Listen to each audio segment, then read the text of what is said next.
आध्यात्मिक उपन्यास रघुवंश नाथम के प्रथम खंड वचन के छठे अध्याय का शीर्षक आज है दिव्यास्त्रों की दीक्षा। आप सभी को मेरा नमस्कार। प्रातःकाल स्नान ध्यान करने के उपरांत विश्वामित्र ने राम को अपने सम्मुख एक सुंदर स्थान पर बैठने को कहा। महायशस्वी मर्यादा पुरुषोत्तम श्री राम। विश्वामित्र की वाणी में आह्लाद, सम्मान और गर्व था। तुम्हारा कल्याण हो वत्स, तुम मेरी आशा के अनुरूप ही निकले। ताड़का वध से मैं संतुष्ट हुआ। ताड़का और उसके पुत्र मारीच और सुबाहु के भय से कोई भी क्षत्रिय इस सर्पिणी के बिल में हाथ नहीं डाल पा रहा था। ताड़का वन एक प्रकार से मृत्यु वन का पर्याय हो गया था। मैंने अनेक माध्यमों से अनेक राजाओं को यह निवेदन भिजवाया है कि वे साधारण वनवासियों, ऋषि मुनियों और नगण्य मानी जाने वाली जातियों की रक्षा के लिए आएं, किंतु सभी ने यह प्रार्थना ठुकरा दी। उनका कहना था कि व्यर्थ के लोगों की रक्षा के लिए वे क्यों आतंक फैलाने वाली राक्षसी शक्तियों से शत्रुता मोल लें। पीड़ितों की रक्षा के बदले उन्हें राक्षसों का ऐसा बैर मिलेगा जो उनका सर्वनाश कर देगा। उनकी दृष्टि में यह आ बैल मुझे मार वाली बात थी। कुछ राजाओं को यदि छोड़ दें तो अधिकांश राक्षसों के अधीन हैं। वे राक्षसों से उलझना नहीं चाहते। क्षत्रियों की स्वार्थपरता और कायरता देखकर मुझे लगने लगा था कि अब कुछ समय पश्चात इस पृथ्वी पर केवल राक्षस संस्कृति का साम्राज्य होगा, क्योंकि ये राक्षस एक साथ सभी साम्राज्यों को नहीं खा रहे, अपितु ये एक एक करके सभी राज्यों को नष्ट कर रहे हैं। जब पड़ोसी राजा को ये खा रहे होते तो और दूसरा राजा मूक बना सब देखता रहता, बल्कि वह प्रसन्न ही हो रहा होता कि चलो एक शत्रु मिटा, किंतु कुछ समय पश्चात उसका भी विनाश ये राक्षस कर देते। मैंने तुम्हारे विषय में बहुत कथाएं सुनी थी। उन्हें सुनकर मुझे लगा कि ऐसे परिवेश में यदि सत्य, साहस और करुणा का रूप लिए कोई क्षत्रिय इस धरा पर विचरण कर रहा है तो वह अवतार ही हो सकता है, वह चमत्कार ही हो सकता है। ऐसे स्वार्थ भरे राजसी प्रवेश में जहाँ सभी को केवल अपनी पीड़ा हो, वहाँ कोई ऐसा राजपुरुष दिखे जो प्रजा के कल्याण के लिए सदैव तत्पर हो तो राम उसे प्रजा अवतार ही मानेगी। मैं नहीं चाहता था कि तुम दिशा भटक जाओ। तुम मेरी अंतिम आशा थे राम। मैं हृदय से गुरु वशिष्ठ का आभारी हूँ और उन्हें नमन करता हूँ कि उन्होंने अपने हृदय में विश्व कल्याण की बात ध्यान में रखते हुए तुम्हें शिक्षा दी, तुम्हारा मार्गदर्शन किया, तुम्हें सत्य के पथ पर अग्रसर किया। गुरुदेव, मेरी इच्छा है कि अब मैं कभी अयोध्या न लौटूं। हिंसक बने इन वनों में घूम घूम कर एक एक राक्षस का आखेट करूं और जनमानस को भय मुक्त करूं। राम की एक एक शिरा उनके तेज के कारण स्पष्ट दिखाई दे रही थी। उनका तेजस्वी स्वर जैसे उनके रक्त में गतिशील हो गया था। यदि आपने मुझे राक्षसों का यह आतंक, उनका अत्याचार और जनमानस का यह दुख न दिखाया होता तो मैं, हो सकता है, मैं भी अन्य राजाओं की भांति यूं ही राजभवनों में अपना जीवन बिता देता। जब तक मैं इस आतंक का नाश नहीं कर दूंगा तब तक राजसी आमोद प्रमोद का मेरे लिए कोई मूल्य नहीं होगा। तथास्तु राम। विश्वामित्र का स्वर संतुष्ट था। राम, आज मैं तुम्हें जो दिव्य शस्त्रास्त्र देने जा रहा हूँ वे एक साथ संभवतः पूरी पृथ्वी पर किसी के भी पास नहीं हैं, और यदि किसी साधारण चित्त के मनुष्य को इनकी शक्ति मिल जाए तो वह अपनी अवश इंद्रियों के वश में हो विनाश का खेल खेलने निकल पड़ेगा। ये राक्षस क्या है? ये वे मनुष्य हैं जिन्हें कुछ शक्ति प्राप्त हुई है और उस शक्ति के मद में इन्होंने अत्याचार आरंभ कर दिए। अमानवीय व्यवहार के कारण ये मनुष्य राक्षस बन गए। राम, मेरे द्वारा प्रदत्त शक्तिशाली दिव्यास्त्रों से तुम देवता, असुर, गंधर्व, नाग इत्यादि शक्तिशाली जातियों के लिए भी अजय हो जाओगे। विश्वामित्र कुछ क्षण के लिए मौन हो गए। उन्होंने राम को ध्यानस्थ होने का संकेत किया। राम पद्मासन में बैठ गए। ऐसा लग रहा था जैसे नीलमणि से निर्मित कोई ऐसी प्रतिमा हो जिस पर सूर्य की सुनहली किरणें किसी झीनी चुनरिया के समान उस पर लहरा रही हो। राम के मुखमंडल पर दिव्य मुस्कान और परम शांति छाई थी। आश्रम का पूरे परिवेश अद्भुत ऊर्जावान तरंगों से तरंगायित हो उठा था। उसके प्रभाव से पूरे आश्रम के जड़ चेतन पर एक गहन मौन आच्छादित हो गया था। विश्वामित्र ने ध्यानस्थ बैठे राम की भ्रकुटी के मध्य भाग को अपने दाहिने अंगूठे से दबाया। राम को एक आघात लगा। उन्हें लगा जैसे वे आकाश में बैठे हैं। उनके सामने विश्वामित्र है और उनकी गहरी दृष्टि राम की आंखों में समाती जा रही है। आकाशवाणी में जैसे विश्वामित्र का स्वर गूंजा, वीर रघुनंदन, यह लो दिव्य एवं महान दंड चक्र, धर्म चक्र, काल चक्र, विष्णु चक्र और बहुत ही भयंकर इंद्र चक्र। इंद्र का वज्र, शिव का श्रेष्ठतम त्रिशूल, ब्रह्म का ब्रह्मशीर अस्त्र, एशिकास्त्र, ब्रह्मास्त्र, मोद की और शिखरी दो अत्यंत सुंदर और उज्जवल गदाएं। पुरुषों में सिंह स्वरूप राम, ये धर्मपाश, कालपाश और वरुणपाश नामक उत्तम अस्त्र लो। सूखी और गीली दोनों प्रकार की अशनी, पिनाक, नारायणास्त्र भी तुम्हें दे रहा हूँ। आग्नेय अस्त्र, वायवास्त्र, है शिरास्त्र, क्रौंच अस्त्र और ये दो शक्तियां भी ग्रहण करो। राक्षसों के वध में सार्थक कंकाल, घोर मूसल, कपाल, किंकणी आदि अस्त्र भी मैं तुम्हें देता हूँ। महाबाहु, विद्याधरों का महान अस्त्र नंदन तथा उत्तम शंख भी स्वीकार करो।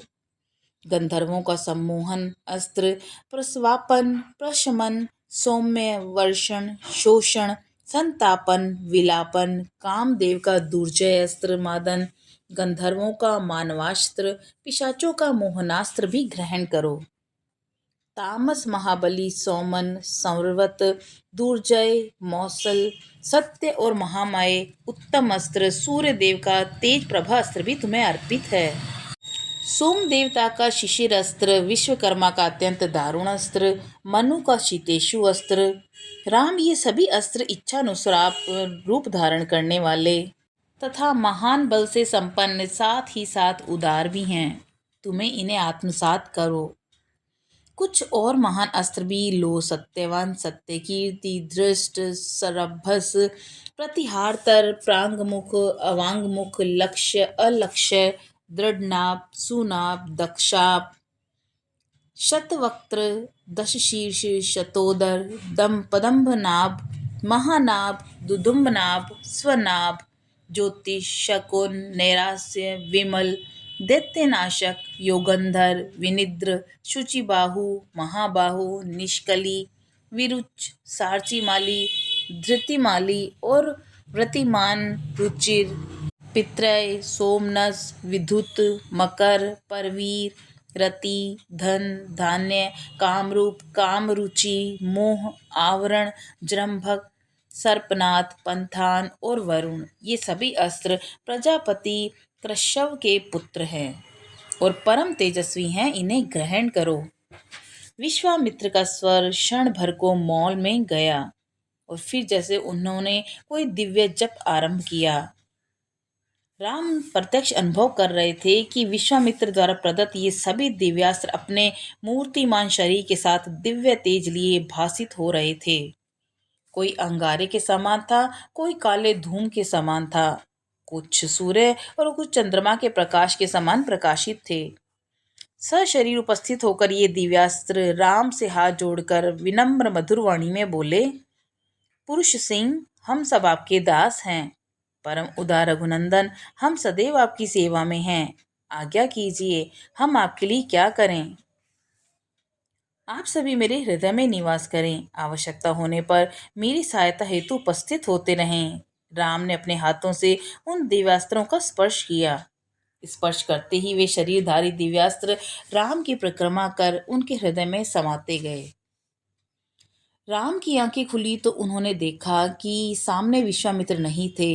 उनके निकट लक्ष्मण बैठा था। गुरुदेव को गए बहुत देर हो गई। वे कह गए थे कि राम के ध्यान में बाधा उत्पन्न न हो, मैं इसका ध्यान रखूं। कहाँ गए गुरुदेव?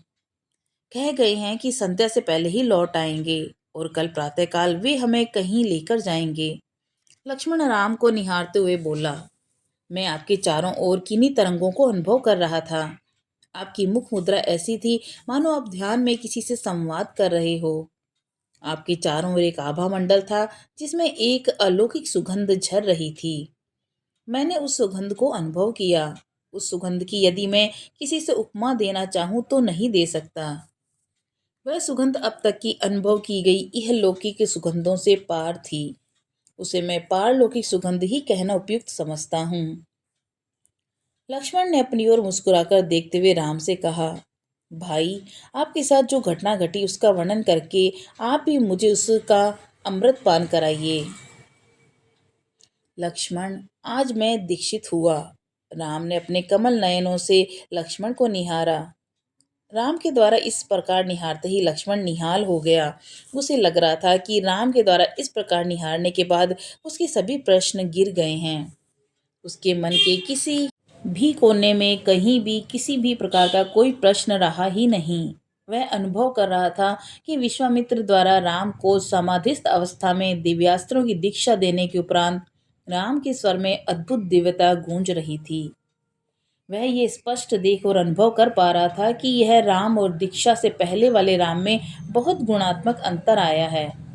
विश्वामित्र द्वारा दीक्षित राम तो शक्ति का जाज्वल्यमान पुंज लग रहे हैं।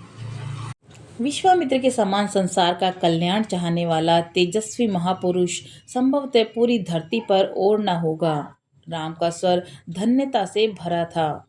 जिन दिव्यास्त्रों का दान उन्होंने मुझे इस अलौकिक विधि से दिया है, वह मैं किसी को शब्दों में बताऊंगा तो वह एक अविश्वसनीय घटना मानी जाएगी, क्योंकि यह घटना उस तल पर जाकर घटी है जहां बुद्धि गिर जाती है और विशुद्ध हृदय ही अशेष रहता है। आप इस समय कैसा अनुभव कर रहे हैं? लक्ष्मण ने जिज्ञासा की।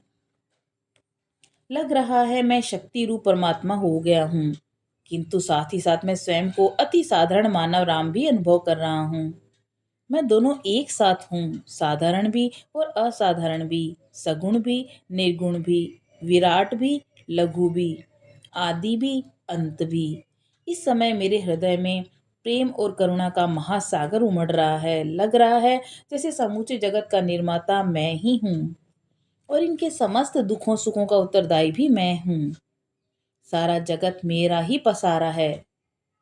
लक्ष्मण मुग्ध भाव से राम को देख रहा था।